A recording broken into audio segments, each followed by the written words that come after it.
Hey, Soki Briggs here again. Going to try and do another short video on how we train in Kidokime-Ryu and the beliefs of our training system. How we train by, what we believe in, and so forth. Done one on the 5 training hall maxims and the 7 virtues of the Bushido. I'm going to do one on the 7 principles of the samurai. And again, if Kidokime-Ryu is taught in its purest form, and I guess if someone says they're teaching it or whatever, and if they, there's certain things you can look for to make sure that it's being taught to justify this. I've always taught it this way. It's nothing new. Sometimes when I teach seminars, I teach about the training hall maxims. If I don't do anything really physical in a seminar, I'll do stuff like training hall maxims, dojo-kun, the niju-kun, 7 virtues of Bushido, 7 principles of samurai, that sort of thing. And that's a good indication, along with the patches that we wear on our uniform, as to whether Kidokime-Ryu is being taught. And I mentioned patches. When people start, everything and I'll say this real quick before we get off on the 7 principles of the samurai. Everything in Kidokime-Ryu you earn. When someone starts, before we even recognize them as a 10th Kyu white belt, which is the beginner, we make them learn the bowing in procedures, the bowing out procedures, how to basically stand in a proper ready stance, position tension stance, how to bow both standing up and kneeling, how to bow both standing up and kneeling. And for each belt, we have 25 questions that is required to know. And for each belt, and speaking of that, we have our belt test, our 3-part test. We have and you have to get to one in order to get to the other. We have a knowledge test of those 25 questions, 25 different questions for each belt until you get to your black belt. There's a few more questions for that, but each one of the belt is 25 additional questions. So you have to take the knowledge test.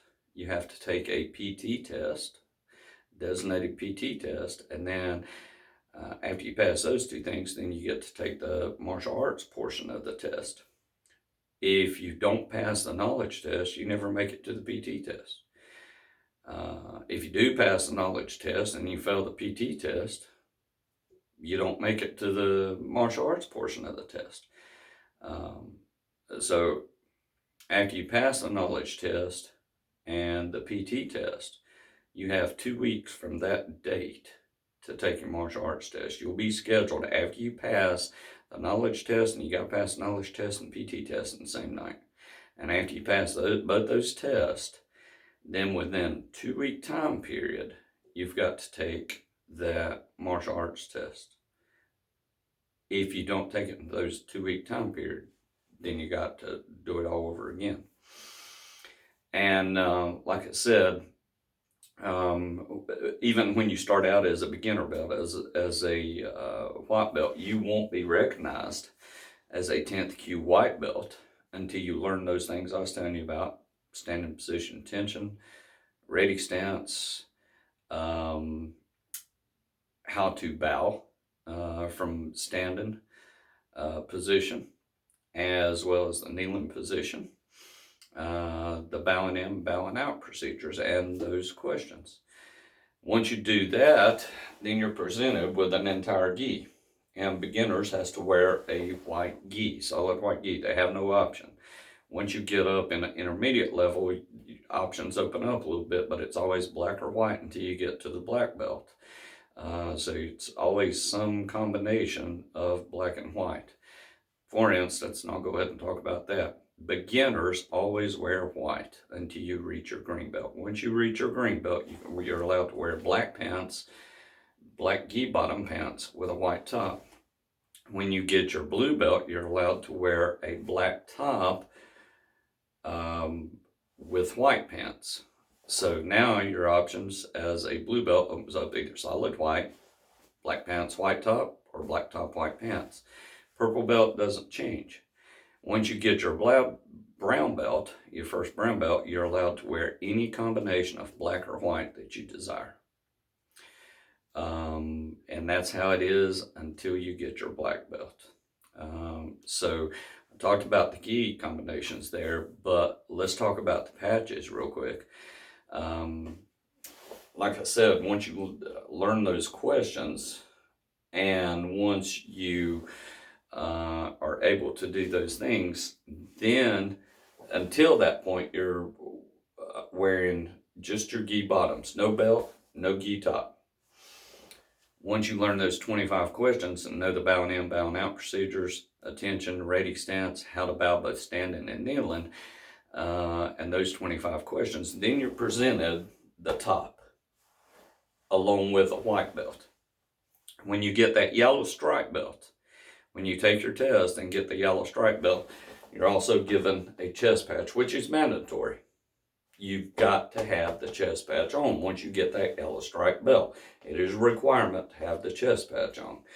When you get your full yellow belt, or just yellow belt, then you get the American flag patch, which is also mandatory to wear. So now you've got the chest patch and American flag patch. Once you get that orange belt, then you get the Japanese flag patch, which goes right underneath the American flag patch. So as an orange belt, you've got all three. And I'll start over. Yellow stripe chest patch, yellow belt, the American flag, orange belt, the Japanese flag patch. And you've got to have, it's mandatory, you've got to have all three of these patches on, or you're not in uniform. And that doesn't matter who you are, whether you're an instructor or what you are. Everybody plays by the same standard. Everyone, and I use the word plays, that's a bad phrase, but everyone has to live in Kidokime-Ryu Karate-do by the same standard. The standard is the standard is the standard. That's just the way it is. Same way as I talked earlier in one of the videos, if you're going to test for a black belt, either myself, usually it's myself, and or Kiyoshi Herfer has to be sitting on that black belt test board. Otherwise, it's invalid if you test for that black belt. We have to be there. It's a checks and balances type thing. It's, and a good analogy that I like to use, that I tell people, when we talk about this sort of thing is, and I'll use the military for example. Let's just use the Air Force in the military. Your commander can't come up and promote you, let's say the Master Sergeant, without the authorization, without it being approved by the Department of the Air Force. It doesn't happen that way. You can't get promoted in a rank in whether it be the Air Force, the Navy, the Army, the Marine Corps, or whatever, without it being approved by higher headquarters or the department above that. It has to be approved by that. Well, the same thing applies in Kidokime-Ryu when it comes to those brown and black belts, from there above. So it's just the way that the entire system or style is designed. It doesn't take anything back from an instructor of having his or her own teaching style. It doesn't, but the outcome's the same and the standards are the same, period. If they're not, it's not recognized. Same way as the patches, same way with the uniform. It's all the standard. And we make it that way, so if you leave one Kidokime-Ryu school and go to another Kidokime-Ryu school, it's the same. nothing has changed, and you should be able to pick up right where you left off of. Or if you train under one Kidokime-Ryu instructor and go to another one, you should be able to pick up exactly where you left off of. And that's why we have a standard there. And I expect the black belts to exceed that standard. Like our class motto is, we set the example by exceeding the standards. We require and we ask of our students to exceed Kidokime-Ryu standards. So if we're going to ask it of the students, we definitely ask it of the black belts. I try to do the same thing. I try to live above that standard all the time, but the standard is a standard is a standard. So got a little bit off track, but let me talk to you about 7 principles of the samurai real quick, because we believe in those, and that's kind of another code that we live by, because we train by the Bushido code, which is what the samurai trains by.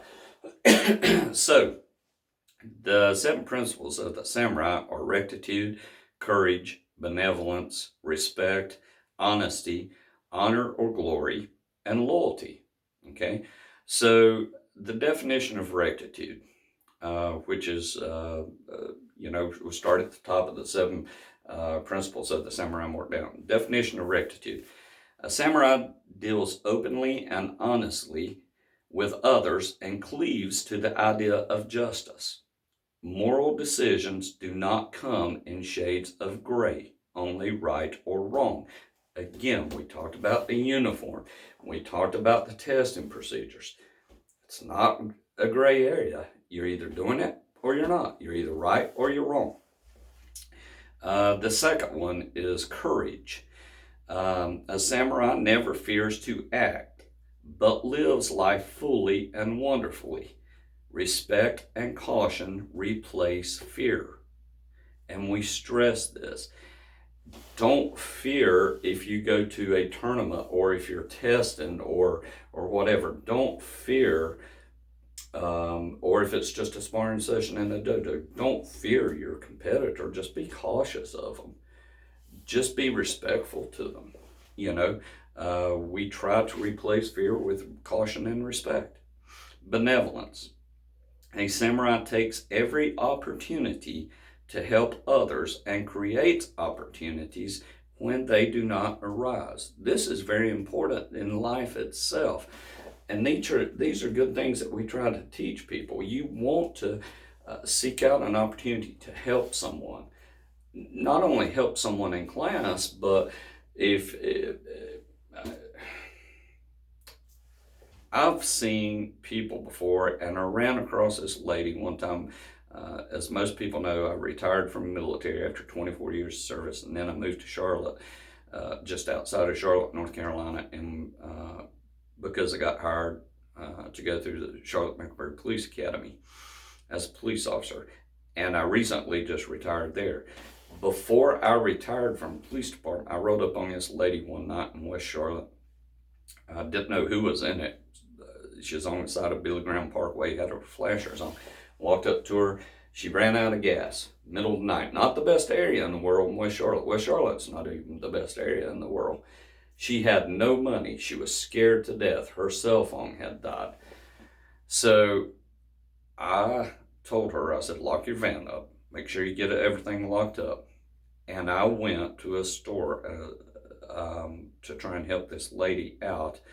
Bought a gas can, put gas in it, came back, put the gas in her van, stayed there, helped her get her van started, and then followed her to the store to make sure she got there okay, and put gas in her van at the store. I didn't do that, and I didn't seek any kind of award, and didn't get any award from the police department. I don't even know if anyone knew about it. That's just something I took upon myself. One, I wouldn't want my wife to be in that position. If she was, I'd want a police officer to do the same thing to her. But that's just it. That's what benevolence is all about, is taking an opportunity to help someone else. And if there's not, look for opportunities. Try and help someone else. The next one is respect. A samurai has no reason to be cruel and no need to prove his strength. Courtesy distinguishes a samurai from an animal and reveals one's true strength. I've said this 1,000 times I've had people jokingly, like when myself and Kyoshi Herford, because both of us go way back, we were both trained in the Philippines. I had a dojo in the Philippines, and he trained with me over there, and we used to really spar hot and heavy just for fun, because we were both into kickboxing, and we traveled around and done kickboxing. And I've done the same thing when I was in Japan and when I was in Okinawa. Kyoshi Herford done the same thing, and when he was in Southern California. But nowadays, the people that knows both of us, when we get together, it's funny. Sometimes like, hey, we want to see you two fight. I have nothing to prove to anyone anymore. First of all, I'm older than what I used to be, obviously. I don't quite heal as quickly as what I used to be. But that's what I tell everybody. I have no reason, I have nothing to prove to anyone anymore. And even if I was younger, you shouldn't have anything to prove to anyone. Everything you've got to prove is to yourself, not anyone else. Honesty. A samurai's conscience is the judge of his honor. The decision he makes and how he carries them out are a reflection of his true nature. That goes without saying. Okay, it's hard to even add anything to that, because that's pretty much in black and white exactly what that means. The next one is honor or glory. When a samurai has said that he shall perform an action, it is as good as done. He need not make promises. Speaking and doing are as if the same. I remember growing up as a kid up near the Appalachian, Blue Ridge, Smoky Mountain areas in western North Carolina. Back when I was growing up as a kid, and my dad taught me this: your word is your bond. If you tell someone you're going to do it, you do it. You follow through with it. You know, and a handshake was as good as a written contract. Things aren't quite that way in the world today. It's sad, but it's not. But we still try to teach that, you know, and that's part of the 7 principles of the samurai as far as the honor part. And the last one is loyalty. A samurai feels responsible for his or her actions and their consequences, and loyal to the people in his care. A samurai's loyalty to his lord is unquestionable and unquestioning. This goes back on the same thing I talked about in the last lesson. Loyalty works both ways. You've got to be loyal to the people in your care or the people that you teach, but at the same time, you've got to be loyal to those above you. Those above you are whoever your direct instructor is, or your instructor's instructor, right up the line, loyal to your style. And most of all, and I tell people this in class, you have got to be loyal to the good Lord above, because without him, I don't care whether you're atheist or not, it's not going to change my beliefs. My beliefs is that there's a God above, you know, and my belief is that you need to serve him and you need to be loyal to him. And I am. But even if that is not someone's, for lack of a better word, someone's thing when they take a Kidokime-Ryu Karate class, it still doesn't, you still got to believe in a sense of loyalty. You've got to be loyal, especially if you want to be a black belt. You've got to be loyal to your students. You've got to be loyal to your instructor, especially your instructor, because if you don't, it's like committing martial arts suicide, if you will, if you expect to get any more advancement, any higher ranks in your style. Like I said on the last video when I was talking about loyalty, some of my instructors I outrank now that I used to take from as a teenager and as a kid. I am extremely loyal to them when I meet them, because without them being there at that part in my life, I wouldn't be sitting where I am now. So I owe them respect and loyalty. So this covers the 7 principles of the samurai. Hope it was beneficial to you all out there, and it gives you a little more insight of how Kidokime-Ryu Karate-do works. Thank you so much.